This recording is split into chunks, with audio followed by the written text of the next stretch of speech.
Le mot Al-Masih, on retrouve l'équivalent en français Messie. Nous allons garder le terme en arabe. Le mot Al-Masih, que veut-il dire? Le mot Al-Masih, il a deux sens. Le premier, ça vient du verbe Saha yasihu, c'est le fait de se déplacer sur terre, de bouger sur terre, de circuler sur terre. Et c'est pour ça que le tourisme en arabe, on l'appelle As-Siyaha. Le tourisme en arabe, on l'appelle As-Siyaha, c'est le fait de se déplacer, de circuler sur terre. Deuxième sens du terme Al-Masih, c'est qu'il est, on dit, Mamsuh al-Ayn, c'est que son œil est effacé. Et en réalité, cette deuxième définition, Mamsuh al-Ayn, un œil effacé, c'est cette définition qui est plus propre à Dajjal. Bien que la première est aussi appropriée, parce qu'effectivement, on va voir qu'il va circuler sur terre avec une vitesse impressionnante. Il va bouger partout, il ne va pas laisser un coin où il ne va pas se rendre. Sauf Médine et la Mecque. Al-Madina ou Mecca. Médine et la Mecque sont les deux seules villes où il ne pourra pas entrer.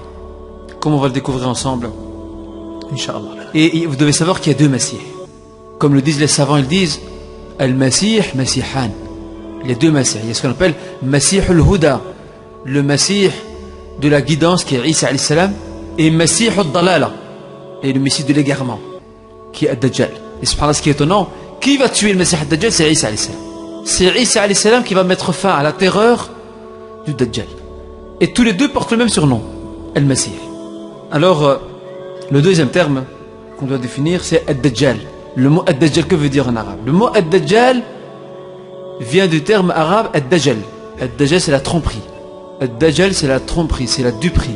C'est duper quelqu'un, c'est couvrir une vérité, c'est la cacher. Et c'est pour cela que l'Antéchrist et le Messie Ad-Dajjal méritent son surnom. Car il va duper les gens, il va les tromper, il va les induire en erreur, il va cacher la vérité et il va faire apparaître le faux, l'égarement, sous l'apparence du vrai et de la guidance. Et c'est pour cela qu'on l'a surnommé Ad-Dajjal. Alors, point suivant, d'où va-t-il sortir? Il va sortir du côté de l'Orient, comme l'indique le prophète sallam. Min jihati al-mashriq. Il va sortir du côté de l'Orient et plus précisément d'une province en Iran qui s'appelle Khorasan. Une province en Iran qui jusqu'à maintenant porte le même nom, qui s'appelle Khorasan. C'est de là qu'il va sortir. C'est de là qu'il va sortir et de là qu'il va partir, donc ce sera son point de départ. Et le prophète d'ailleurs le dit, justement il dit Ad-Dajjal yakhruju min ardin bil mashriq yuqalu laha Khorasan. Voyez-vous, le prophète nous dit que Ad-Dajjal sortira d'une terre en Orient cette terre s'appelle Khorasan. Et je vous rappelle que Khorasan est l'une des provinces qui se trouve en Iran. Alors, quant aux caractéristiques de cet homme, comment le reconnaître? Donc si un jour on est appelé à le croiser, j'espère pas en tout cas, si nous étions appelés à le croiser, de façon de se prémunir, de s'immuniser contre lui, c'est que dès qu'on le voit, on doit prendre la fuite. Au galop, vite. On doit prendre la fuite. Il faut sprinter. Comment est-il? Al-Masih Ad-Dajjal, l'Antéchrist, est un homme, comme tout le monde. C'est un être humain. Rajul, c'est un homme. Il est jeune, premièrement. Il est jeune, sa peau est brunâtre, ses hanches sont larges, ses cheveux sont rêches. C'est précis, hein? Il a un front dégarni, il a une poitrine élargie, son œil droit est effacé. C'est-à-dire que il a son œil droit, on voit donc l'œil, on dirait un raisin qui est percé. Voyez-vous? Et quant à l'œil gauche, il y a des morceaux de chair autour qui donnent l'impression que son œil est couverte, que son œil gauche est couverte. Et il est écrit sur son front 3 lettres en arabe. Kafara. Kafara. Ou kafir, mécréant. Et ne pourra lire ces 3 lettres que les croyants, eux seuls. Que ces croyants soient lettrés ou illettrés. Il n'y a que qui pourront lire. Il n'y a que les croyants, imma al-mu'minoun, faqat al-mu'minoun, que les croyants qui pourront le repérer et lire sur son front ces 3 lettres qui seront indicatives quant au fait que c'est lui l'Antéchrist, que c'est lui le Messie Ad-Dajjal. Masha'Allah, le prophète nous a donné beaucoup de détails. Mais malheureusement, on va l'oublier, c'est ça le drame dans l'histoire. C'est que nous allons l'oublier, c'est que les gens, dans les temps à venir, vont l'oublier, oublieront tout cela. Alors, le prophète nous dit, dans un hadith rapporté par Al-Bukhari Muslim, il nous dit, parlant de Dajjal, il l'a vu en rêve, le prophète a vu Ad-Dajjal et Isa en rêve. Et vous devez savoir que Ru'a al-Anbiya haqq, les rêves des prophètes, les songes des prophètes constituent une vérité. Et cela fait partie de la révélation, al-Wahi. Alors le prophète nous parle de Dajjal, il dit فَإِذَا رَجُلٌ جَسِيمٌ أَحْمَرٌ جَعْدُ الرَّأْسِ. Et il dit que c'est un homme d'une certaine corpulence, une peau brunâtre, جَعْدُ الرَّأْسِ, donc ses cheveux sont donc son rêche, أحور العين كأن عينه عنبة طافئة. Et son œil, donc est borgne, on a l'impression que son œil ressemble à un raisin qui est percé. Voyez-vous?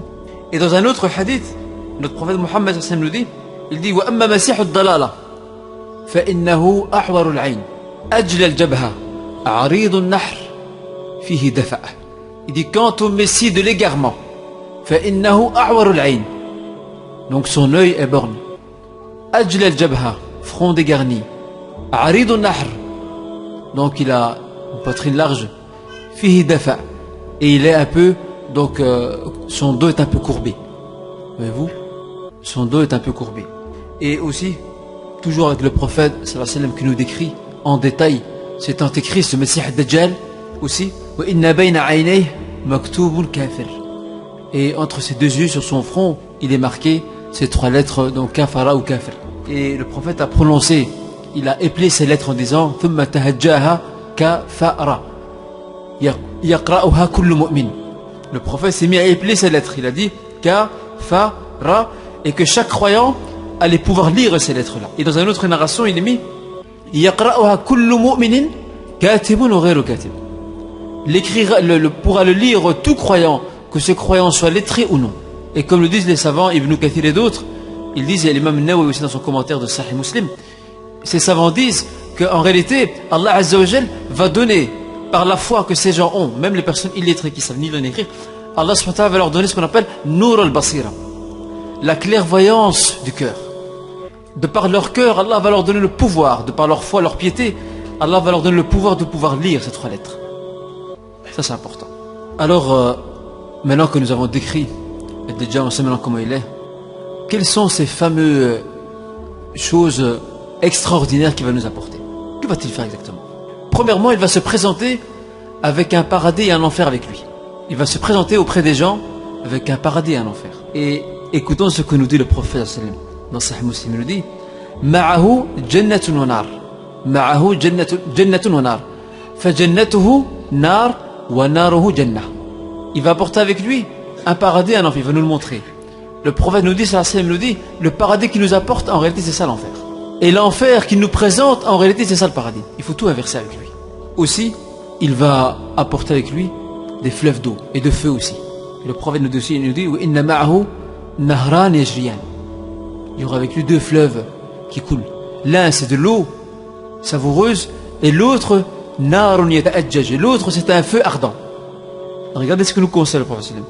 Il nous dit, allez vers le feu ardent. Allez vers le feu ardent, baissez vos yeux et baissez votre tête et entrez dedans. Vous goûterez à de l'eau savoureuse. C'est tout le contraire. Ce feu, c'est là qu'il faut aller. Si vraiment on est en face, on ne sait pas comment se cacher, comment se barrer, se faufiler. Et que vraiment vous êtes face à lui et que vous ne savez pas fuir, et bien là vous voyez le feu qui vous présente et vous dit voilà, c'est ça l'enfer. Et bien vous, c'est là qu'il faut entrer. Vous baissez la tête, vous fermez les yeux et vous entrez et vous goûterez à de l'eau savoureuse comme l'indique le prophète sallallahu alayhi wa sallam.